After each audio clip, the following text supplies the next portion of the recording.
Good morning.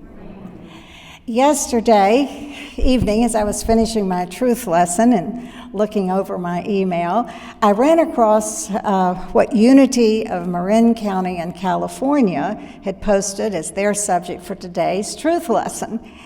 It said, "Conditioning occurs as soon as we arrive on our planet.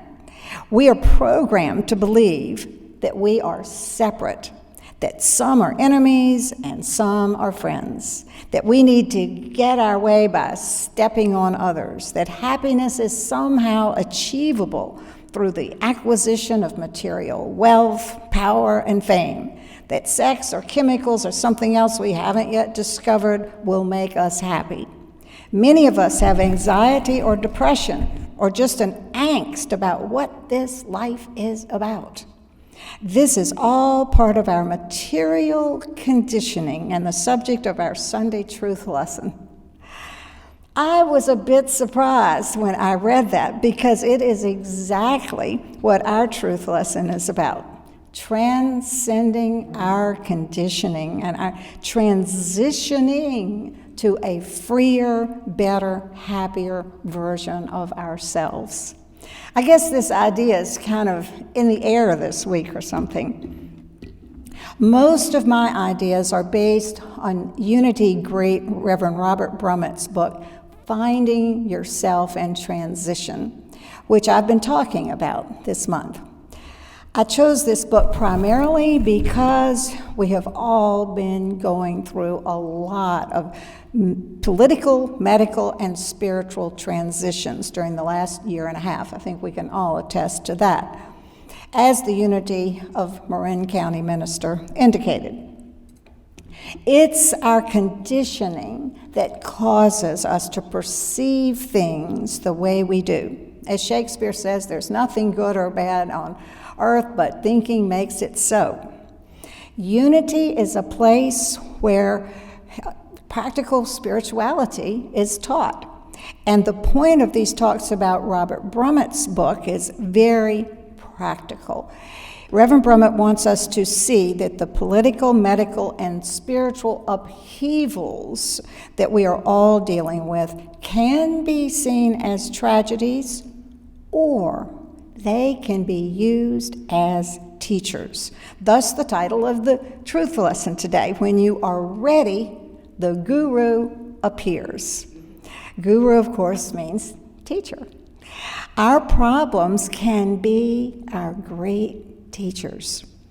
The seeming tragedies and changes that we deal with can truly be our best gurus, or we can just suffer because of them. It's our choice of how we want to use them. Often when we're ready to take a step forward in our consciousness and in our spiritual path, the very circumstances that we need appear. Of course, we don't want them when they appear. It is our guru. It is our teacher, that particular problem, if we know how to navigate the situation, which is the point of today's truth lesson. The point of all Unity teachings is to help us manifest heaven on earth, meaning more peace, joy, and abundance. And each challenge can be used and dealt with that way to help us grow stronger and wiser so that we can reduce our suffering and increase our happiness on this earth. That's what it's all about. Remember, life is a school, and as such, there are sometimes some difficult assignments. But without those assignments, we don't have the friction that we need to produce the pearls. All that friction produces pearls. That's how each one of these were made. These challenges, big and little, are all grist for the mill. We just occasionally need to be reminded of the tools that we need to convert life's lemons into lemonade. Problems are inevitable. Suffering is optional. Suffering is due to our thinking, and the solution to our suffering is to change our thinking, right? Or reframe it. That's why one of our most important prayers is to ask God to help us see things differently, as all of you Course in Miracles students know. I'll give you a really oversimplified example. I rescue Dobermans. Let's say one of my Dobermans quits eating. I can, and used to, look at that as a huge problem, and I'd get all stressed out over it and suffer. Problem. Or I can look at it as a blessing. My dog can't talk. I sometimes think they can, but they can't. So the fact that she is not eating is the very clue I need to know that she needs to go see the vet. The fact that she isn't eating is not a tragedy. It's exactly what I need to help her, which is what I want to do. Turns out she has a bad tooth. The vet either pulls the tooth or administers some antibiotics before the infection causes major damage, and all is well. I know that's oversimplified, but that's something I deal with, so it really hits me. All life's issues and changes are like that. They can all be used for our growth or for our understanding, or both. Or they can be seen as tragedies, every one of them, and we can stress out, and we can get depressed, and we can be fearful. Remember, as Unity often reminds us, it's not what happens, it's how we see what happens that creates our reality. Instead of seeing the rain as a tragedy because we wanted to go swimming, we can enjoy going to the movie that we've been wanting to see for months, for example. Another oversimplification, but I think we can all relate to that. So how do we deal with life-seeming problems and unwanted changes in terms of transitioning to a wiser, more adaptable, healthier, happier person? How do we use them, these seeming tragedies? Well, Reverend Brummett presents this transition in 3 steps. First, we must see and accept the problem, whatever it is. Some situation has taken place, and we're depressed or afraid or stressed. Secondly, go through what he calls the void, the unknown territory, which we'll talk about today. And 3, we re-enter our former life as a whole new person. Last time we talked about the first step, how certain events or changes in our lives happen and must be faced. Total acceptance of the situation and our reaction to it. A world pandemic is happening, and we're scared, stressed, we're feeling helpless. No denials, no escaping, often through unhealthy means, he says. We must accept that certain aspects, anyway, of our lives have ended or changed, and we're suffering. We're feeling isolated, maybe. Many people are ashamed when certain things happen, large or small, and they get depressed or scared or feel insecure. Transition rule number 1, then, total acceptance of the problem and our reaction to it. Fear, stress, whatever. Depression. This week, I'd like to talk about that second stage of our transition. Reverend Brummett calls this critical process the void. We've accepted the problem, number 1, but we don't know how in the world to maneuver or what to do about it. We're in no man's land. In the Native American culture, tribes send out a young boy, around 11 or 12 maybe, and they leave the safety of the tribe and all of the security, and they go out alone in the forest for a period of time, not knowing what in the world they're going to encounter, but they have to do it alone. The void is the part of Joseph Campbell's hero's journey when the hero must face the dragon. In psychological terms, we must face our demons, maybe our shadow self, maybe our insecurities or our fears, and the realization that we don't know really who we are or what in the world to do to live. The void is when we can learn a tremendous amount about ourselves. It's often the time when we realize that we can survive on our own. We become spiritual warriors. The young Native American boy is considered a man after he has survived in the forest, a strong warrior. And then he re-enters the tribe as a whole new person. He's considered to be a man. The void is that time we spend in a state when we are kind of shedding our old ways of thinking about things, whether it's a large issue in our lives, like a divorce or death or depression, or a small one, like spilling our morning coffee on our new white slacks. We often have no idea how to deal with these situations, and we just lose faith. We might think on something so small as spilling the coffee on our white slacks, oh, I always do this. Remember the story of Moses that we talked about last month. Moses led the chosen ones out of their slavery in Egypt. But when they were faced with the 40 years of wandering around the desert, they lost faith. The desert symbolizes their void. That's what's meant by the void. And in the desert, without food or water, many of them wanted to return to their slavery in Egypt. At least as slaves, they were fed and clothed and housed. We often, in the void period, want to revert to our old selves when we don't know how yet to live life in a better way.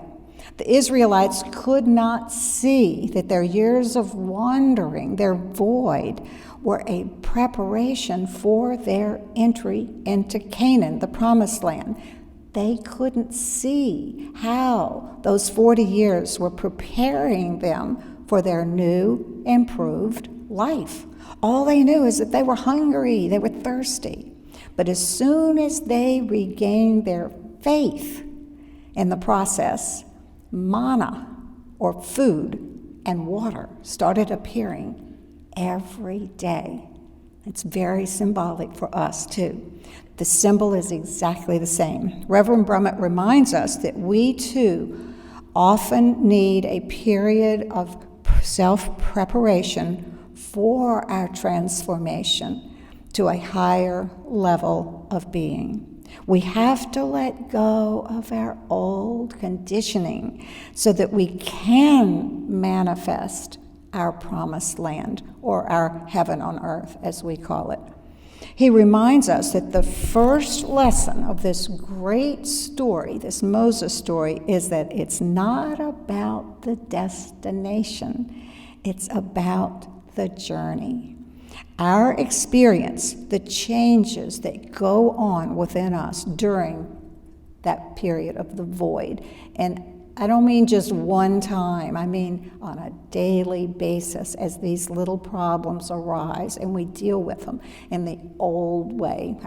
We get into the old groove, so to speak. Those are the changes, the very changes, that allow us to enter our promised land, our heaven on earth. This ideal, joyful, peaceful, abundant state of living.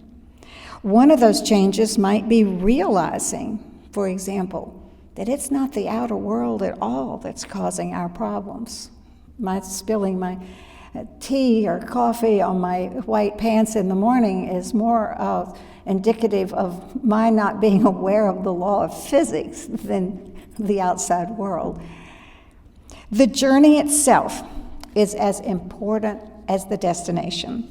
We are so changed by the journey in this period of void that we finally arrive at our destination a completely different person. As the Native American boy re-enters his old tribe, but as a whole new person, a true warrior after his time alone in the forest.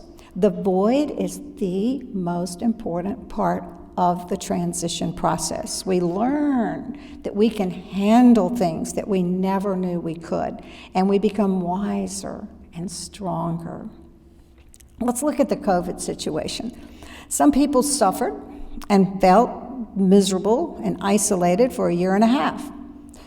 Others faced their discomfort, went through that period of the void of fear and isolation, and then created a real transition from their old selves to their new self. They emerged stronger and more self-sufficient, knowing that they could overcome the loneliness and insecurity and fear that many people were feeling. Many people learned to use Zoom, of course, and other technology that 5 years ago would have seemed possible only to national news broadcasters. Some social butterflies started reading books and doing things around the house that they'd been wanting to do for years or read for years. They realized that they were stronger and more adaptable and self-sufficient than they ever would have imagined. But there was that period of the void before they started feeling that way.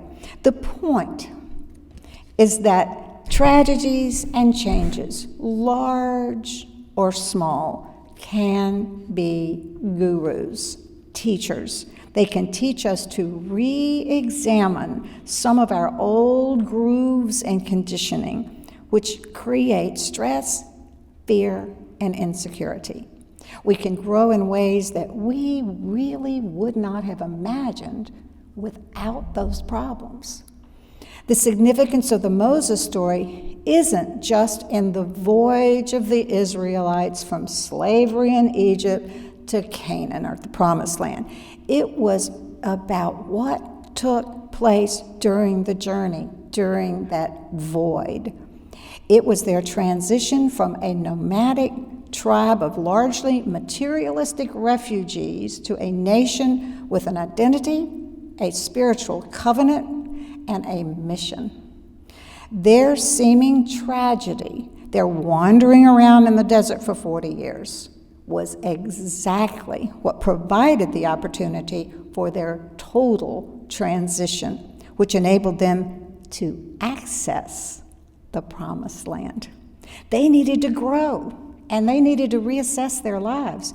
They needed to make changes. Spiritual growth isn't about just feeling better about doing the same old thing, the same old way. It requires changing very often.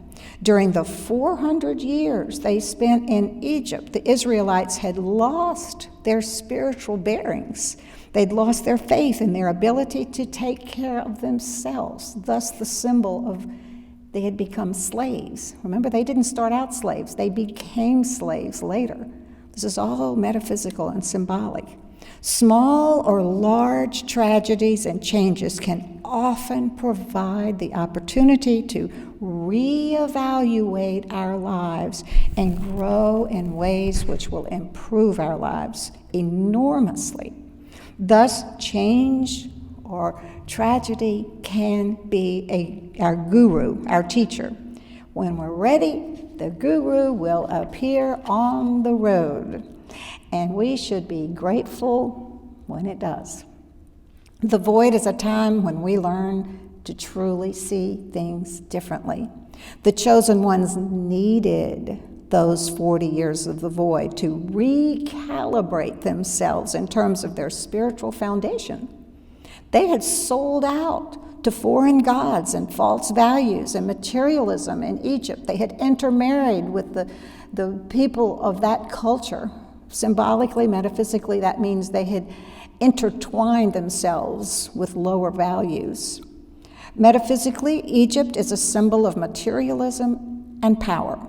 They weren't ready, the Israelites, to enter the promised land when they first left Egypt. They needed to recommit to the covenant they had made with God 400 years before. Those higher values and their covenant and commitment to those values are what had made them the chosen ones in the first place. But they had strayed and adopted the ways of their host country, materialism, power. The point is that we can use all changes, seeming tragedies, and small stresses every day to reevaluate our lives. Why are we really bothered by these seeming tragedies and small annoyances? Are we attached to a static world that never changes? If so, we're setting ourselves up for constant suffering. Are we blaming the outside world instead of noticing our own triggers, our stress, anger, and fear, for example? If so, we'll continue to be stressed, angry, and fearful until we deal with these inner problems, these triggers, so to speak. For example, if we're angry every time someone criticizes us and we never look at the fact that it's probably our feelings of unworthiness that are triggering us, we'll keep on suffering every time someone does it. I don't think Drew Brees would go into a decline if some sophomoric high schooler mumbled that, "Oh, I could have made that play better than Drew did." We owe it to ourselves to realize what our triggers are and heal ourselves so that those outer world things don't bother us or trigger us. If the Israelites had not had the 40 years of seeming trials and growth, they would have taken their old ways into the promised land. And their materialistic thinking and sacrilegious living would have turned their promised land into a little Egypt. Again, every seeming setback can be used as an opportunity to reevaluate our lives so that we can evolve into happier, healthier, and stronger beings. That's what the void is, that period between the death of our old self and the rebirth of the new us, reintegrating back into our world, but as a completely different being. And it often feels like, I know, it feels like we're going down an endless tunnel when we can't yet see the light that's just around the next bend or the next turn. That's why we need faith when we're going down the dark tunnel. We don't even know yet that it turns and the light is at the end of the tunnel, but we can't see it yet. That's what faith is. Reverend Brummett says that as children, we adapted ourselves to the needs and desires of our family to get our own needs met. But here, 30, 40, 50 years later, these same patterns may enslave us and make our lives worse because our circumstances now are vastly different and the world is vastly different. What if we kept waiting for mommy to come and hold her hand to cross the street and we're suddenly 50 years old and we haven't changed? I mean, it would make just about as much sense as that. The patterns of thinking, feeling, and behavior that once existed to protect and serve us well may now keep us in bondage, which is what had happened to the Israelites. Those are the patterns that we lose during our time in the void. The problem is that at first, we can't figure out how to live without these old patterns because we don't yet have the new ones integrated into us. But remember that it was in this void, in the desert, that Moses was given the 10 Commandments, which is what helped the Israelites start focusing on higher wisdom, higher laws that ultimately help them transition into this higher state of consciousness where they were capable of reaching the promised land. Moses was given the 10 Commandments. That's a symbol for the wisdom that will come to us if we just have faith. For us, this wisdom and higher laws, our 10 Commandments, so to speak, can come in many forms. It might not come in a burning bush, but it can come in spiritual books, maybe a bumper sticker that finally makes sense to you, some sign out there that no one else really relates to, or a random statement by a random person. You're open to it. And those are like your 10 Commandments. Stay open to your burning bush. New and better ways of thinking and living will come, and they'll fill that void. So stay tuned. And it's helpful to know that sometimes in this void, when we've peeled all the layers of the onion down to nothing, we feel like there's nothing left of us. Sometimes we lose faith, and we want to quickly revert back to our old familiar ways of living. We quickly pile on all the old layers of the onion. I've done this, so I know, in the long meditation retreat. Anytime we let go of our old values and ways of seeing life, there is a natural void period before we fill our void with our new and healthier values and really internalize them enough to where we feel secure. We have something to hang on to. It's kind of like giving up a toxic best friend. You know, for a while, you feel like you don't have a best friend. The void stage can touch our deepest feelings of emptiness, abandonment, and even death. We'd rather endure anything than these feelings of hopelessness and loneliness and kind of insecurity for a while when we've lost the old and we don't want it anymore, but we don't really have the new thoroughly within us. We're lost in the forest, like the Indian boy. Reverend Brummett says that it is the avoidance of these feelings that is behind many of our addictive and dysfunctional behavior patterns. We feel so vulnerable. Our former unhealthy ego defenses have all fallen away, but for the time being, we have no substitute. That's the time when we face our demons, usually realizing that it's us, our thinking, our consciousness that needs to transition. If we face that dragon once and realize that it's just a baby lizard, we'll never have to fear it again. But we have to face the dragon. Reverend Brummett says that we in the West don't trust or have faith. Thus, the void or that emptiness stage is avoided at all costs. But remember, it is the very symbolic biblical creation story.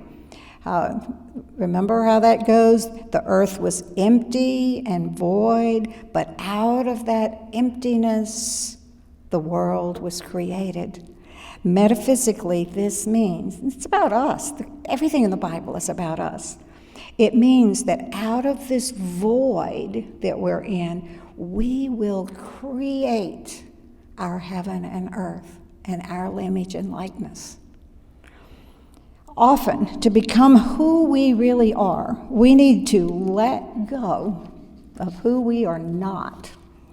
That's what the chosen ones did in the void, the desert. They let go of the 400 years of Egyptian conditioning, power, materialism, foreign gods, not keeping their covenant with God, etc., etc., and they reestablished themselves within the covenant that had made them who they really were in the first place, the chosen ones, who were the chosen ones because they had chosen to live by the eternal wisdom and laws rather than might makes right or survival of the fittest in the jungle laws. In that void, they transitioned into new beings capable of accessing the promised land. So how do we deal with that void when we're lost in it, or we let go of our old self, but we haven't yet reached our promised land or our new self? Reverend Brummett gives us 7 specific steps. 1, embrace the void fully, and then let it go. Don't try to go back to your old life. You might turn into a pillar of salt. Secondly, pray and meditate for regular periods every day so that you can see what's going on within you. 3, trust God. Ask for faith. Ask to see the situation differently. 4, take care of yourself physically. Eat and drink right. Exercise. Sleep. 5, keep a daily journal of your thoughts, feelings, insights, and experiences. 6, develop a support system, friends, family, counselor, support group, church members. Find someone with whom you can share your innermost feelings. And 7, create some kind of a ritual to symbolize your transition from your old self to your new self, and your re-entry into the tribe after your time in the forest, the void, something where you know you've done it. A little issue or a huge issue, it's kind of the same. Reverend Brummett says that the covenant the Israelites rededicated themselves to has relevance to our own transition process. Because when we commit to a more spiritual life, consistent with the eternal laws and the eternal wisdom, we start hearing that still, small voice within, our spiritual intuition. And that's when we gain the faith and courage to go through the void and then change. Then afterwards, we can enter the promised land, our promised land, because we're ready. We manifest it when we're ready. So the void is a time of inner struggle. The struggle between the higher and lower self, some people call it. As the Native Americans say, there are 2 wolves in all of us, a good wolf and a bad wolf, and the one that survives is the one you feed.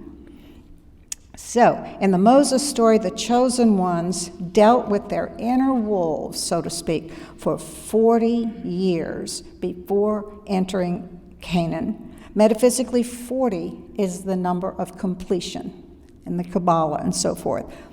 In the Moses story, the older generation, you might remember, had to die off. Not one person that originally left Egypt entered the promised land.